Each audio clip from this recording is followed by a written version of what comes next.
Hey, what's up, you guys? I'm getting a deck profile from the winner of the Attack of the Giant card today. So what deck was this? PSY-Frames. All right, let's see what this is all about. Brand new deck. So basically, 3 PSY-Frame driver, level 6 vanilla psychic, 2500 beater. You need him in the deck to make your plays. Without him, you can't do anything. And the deck basically is meant to control what the opponent does and special summon monsters and synchro kind of at the same time while you're negating what your opponent does. So I'll explain what the monsters do. So you play 3 PSY-Frame driver, 3 alpha.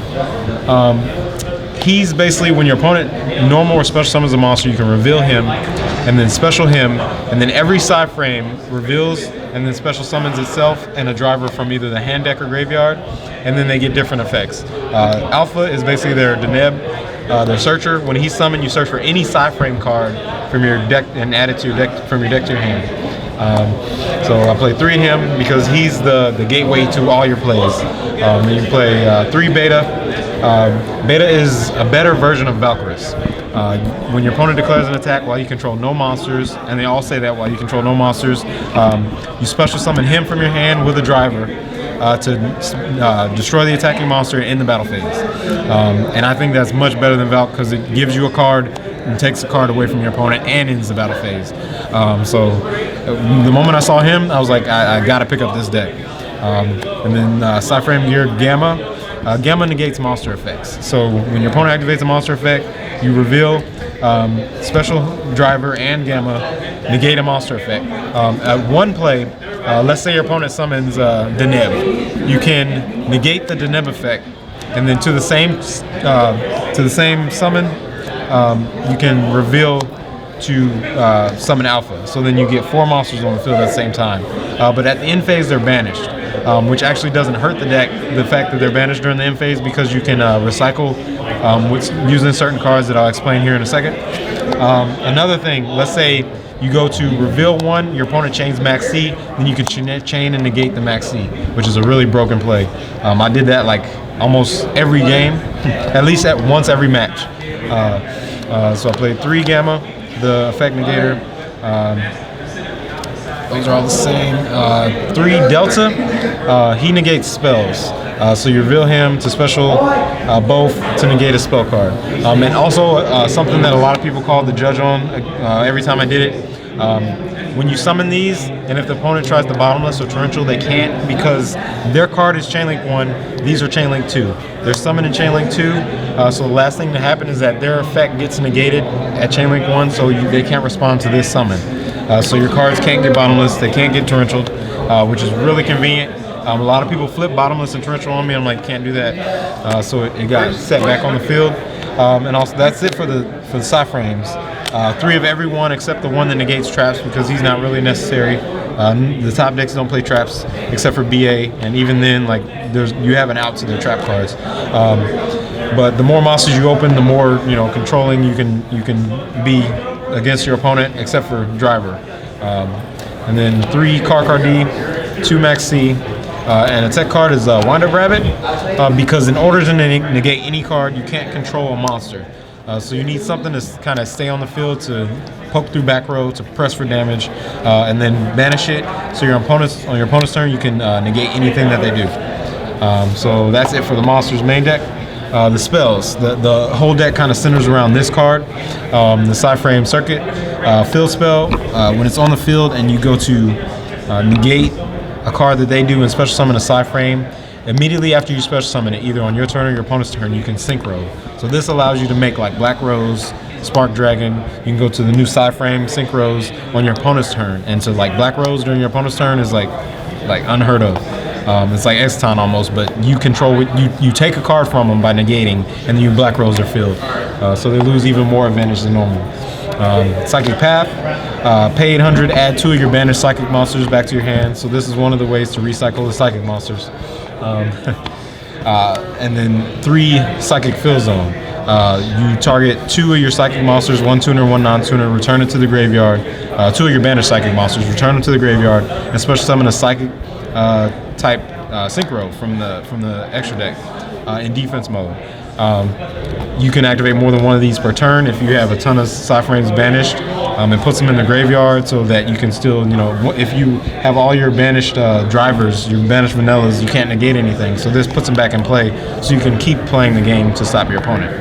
And then staples is 1 Raigeki, 1 Dark Hole, and 2 Duality. I would probably take out the Mirror. I play a Mirror Force. I'll probably take it out to bump up Dark Hole to 2 because it allows you, like, if you Dark Hole BA, then they activate their effects. Then you can chain to negate stuff on your turn so that you can synchro on your turn as opposed to waiting for your opponent to do something. It kind of forces your opponent to make a play, and I think the deck needs more cards like that. Here are the traps: Mirror Force, Torrential, Warning. As the staples, and then the PSY-Frame trap card that wins almost every game on its own if you open this or even draw into it or search it. Like this card has 2 effects. Its first effect is you can banish the PSY-Frame from your hand, field, to banish any card on the field face down. That means Cosmo Town can't add it back to their hand if it's face down. It's unknown to the world. It can't come back and play unless it's with a special card effect, but like there's almost no card in the game that can touch a card that's banished face down.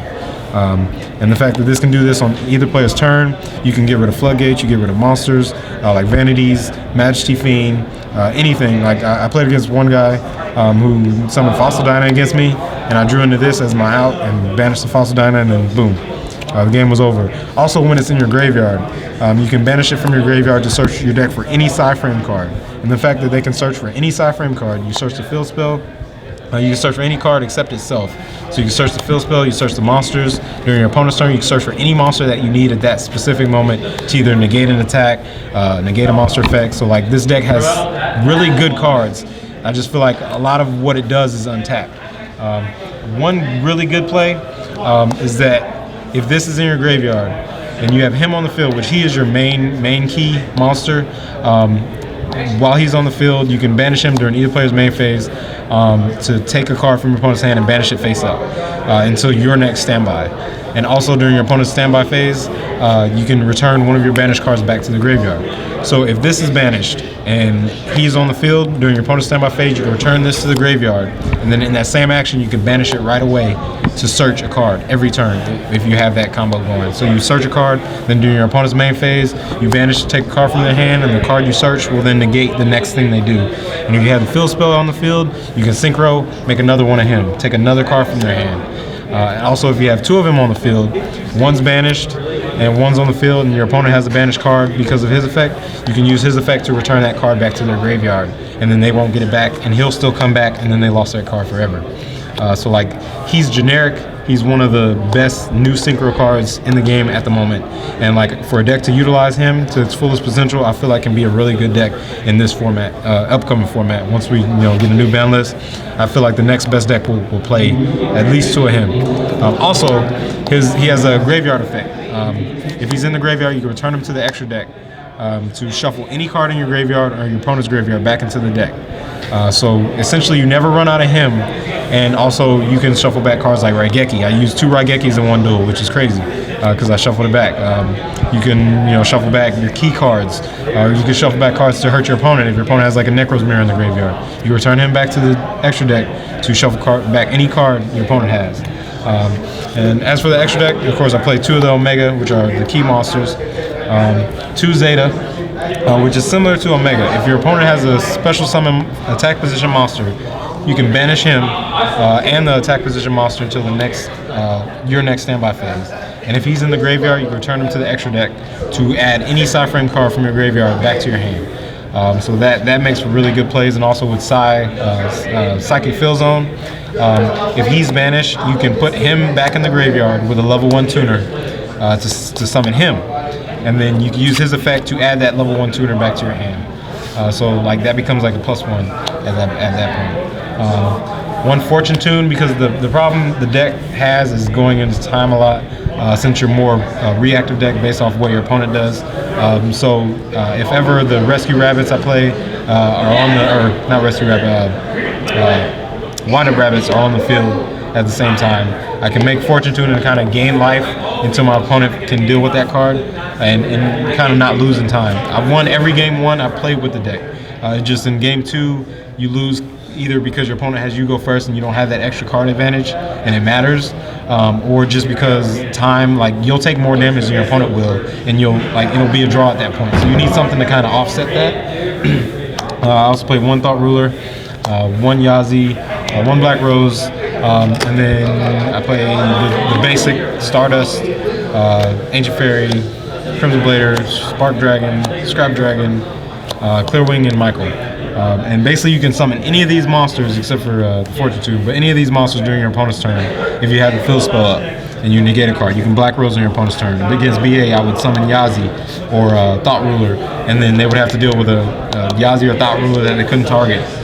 Against Shadal's, you could summon Clearwing, or if you decided to play Moonlight Rose. I didn't have the extra deck space to play Moonlight, so I took him out at the last minute. Or like you summon Michael. Like just the possibilities with this deck are almost endless, and I feel like it's untapped. Like this isn't even the best build.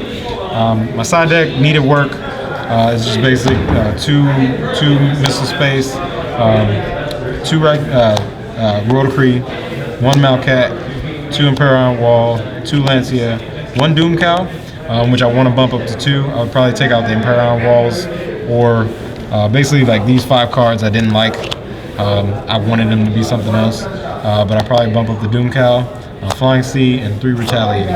And Lancia I would side in every matchup, even if it wasn't effective against that matchup, because if you Lancia during your end phase, or your opponent, or you Lancia during your opponent's end phase, your PSY-Frame monsters aren't banished at that point, so you keep your monsters on the field. So I felt Lancia was kind of a staple to put in game 2 and 3. Also, the opponent, they usually think that Imperial Iron Wall is a good deck against PSY-Frames, which is a good side deck option, but it's not, because if I negate your stuff and my cards stay on the field, you're gonna lose.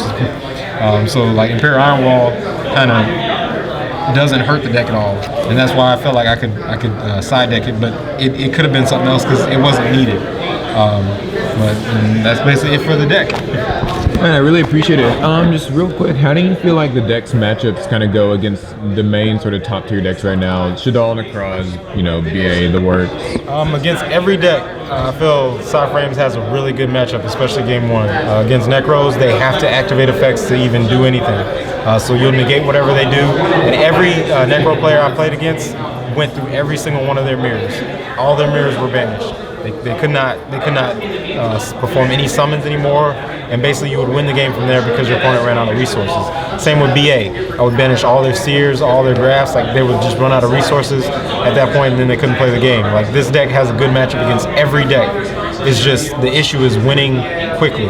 And that's what I feel like the deck has to, like you can play with Yosenju, you can play with even Infernoids to the point where you tribute the Infernoid off, so then you can start negating your opponent's cards. But it has a good matchup against everything, except I feel Klee is kind of a problem because if you don't open up the one that negates Scout, then the other ones are kind of dead because they're not gonna they're not gonna use a monster effect on their first turn unless it's Towers or Stealth that you can actually negate, so that's pointless. They're also not gonna it really doesn't matter what you do. It's just that you have to have the one that negates spells to stop them. One thing though, like this deck, like I said, does have a good matchup against everything still, even if they first turn a Towers, because the field spell allows you to discard a PSY-Frame monster to boost another PSY-Frame on the field by the attack of the monster you discarded. And you can discard the vanilla to boost any of your PSY-Frames by 2,500. None of the monsters can be normal summoned, which is kind of an issue, but basically if they have Towers and you summon a PSY-Frame and they attack you, then you pitch him from your hand, and your PSY-Frame goes up by 2,500, and you get over Towers that way at the start of the damage step. So this deck has a simple out to everything, and it's, to me, like I would rate it probably an 8 out of a 10 compared to all the other top decks. But it has a really good matchup. Nobody knew what it did. Everybody was reading my cards. That was another issue. But once people start knowing what the deck does and your matches go faster, then I feel like this deck can probably take the next YCS by surprise. All right, I really appreciate the deck profile. If you guys like it, give it feedback and a thumbs up and things like that. Subscribe for more Yu-Gi-Oh! And thanks again. No problem.